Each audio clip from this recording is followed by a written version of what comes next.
Chairman Jim Jordan of the House Judiciary Committee wants documents from Attorney General Merrick Garland. Republicans on the House committee sent a letter to the Attorney General. The letter reads, in part, since last year, popularly elected prosecutors who campaigned for office on the promise of prosecuting President Trump have engaged in unprecedented abuse of prosecutorial authority. The letter cites, quote, the indictment of a former president, current leading candidate for that office. The letter goes on to read, New York County District Attorney Alvin Bragg is engaged in one such politicized prosecution, which is being led in part by Matthew B. Colangelo, a former senior Justice Department official, end quote. Now, you must be wondering, who is Matthew Colangelo? Well, he did work in President Biden's Justice Department before he left that job and joined the Manhattan District Attorney's Office. He's the prosecutor who last week made the opening statement in Trump's criminal trial. Chairman of the House Judiciary Committee, Ohio Congressman Jim Jordan, joins me. Good evening, sir. And what documents are you asking for from the Attorney General? We want all the documents, all the communications that Colangelo had, the Justice Department had, with Alvin Bragg's office, with Jack Smith, all those communications. Because here's the key thing, Greta. Alvin Bragg in this ridiculous case, this case that the DOJ wouldn't bring, the Federal Elections Commission wouldn't bring, the case that his predecessor wouldn't even bring, this ridiculous case, Alvin Bragg is alleging that President Trump conspired to impact the 2016 election. And Jack Smith is alleging, in that case in Washington, D.C., that President Trump conspired to impact the 2020 election. I think the real thing going on here is Jack Smith and Alvin Bragg are conspiring, DOJ and Washington and Alvin Bragg's office are conspiring to impact the 2024 race. So we want to see those communications that took place between not only Alvin Bragg and the Justice Department, but anyone else, Letitia James, Jack Smith, Fonnie Willis. I think they're all in on this conspiracy to impact the presidential race this year. Can I just ask you about the Alvin Bragg case? What's sort of the trigger for this are the business entry, the entry in the Trump Organization for payments. That's what is sort of the misdemeanor, which then supposedly enables him to do this federal election interference thing.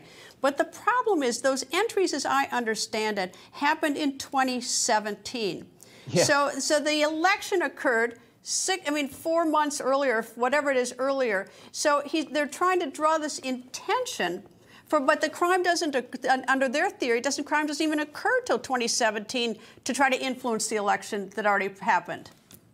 It's hard to have election interference when the action that's supposedly election interference happens after the election. So again, this is why the Department of Justice wouldn't bring the case. This is why the Federal Elections Commission wouldn't bring the case. This is why Cy Vance wouldn't bring the case. And frankly, even though Alvin Bragg campaigned on going after President Trump, saying, if you elect me, I'm going to go after him, even he wouldn't bring the case until Mark Pomerantz, another interesting individual, who left his job, came and volunteered as an assistant DA for Alvin Bragg until he resigns in protest because Alvin Bragg won't bring the case against President Trump, goes out, does a media tour, and writes a book. And that's what ultimately became the catalyst for Alvin Bragg to bring this ridiculous case. In fact, we released the transcript of Mark Pomerantz when we deposed him. We released that today.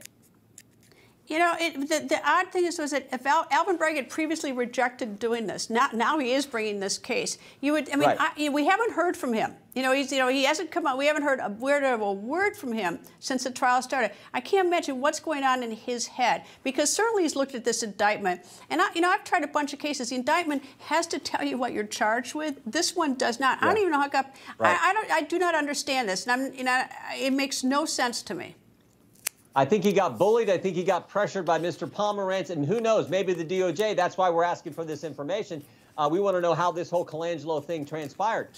But I think he got bullied and pressured into doing it. That's why he's bringing the case. And then you could just go on and on. Michael Cohen gets to talk, a convicted perjurer who lied several times in front of the congressional committee when he testified. But President Trump has a gag order. The guy who's former president and Republican nominee for a Republican candidate for president this year makes no sense.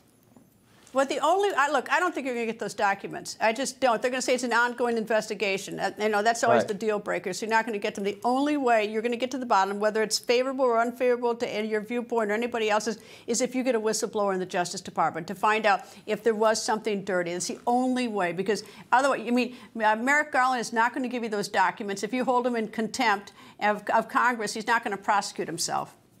Right, right. No, I understand, but our job is to go and do everything we can, use every avenue we can. If there's a whistleblower out there who can tell us, God bless them, we encourage you to come forward and exercise your rights under the whistleblower statute. Chairman Jim Jordan, thank you, sir. You bet. Thank you.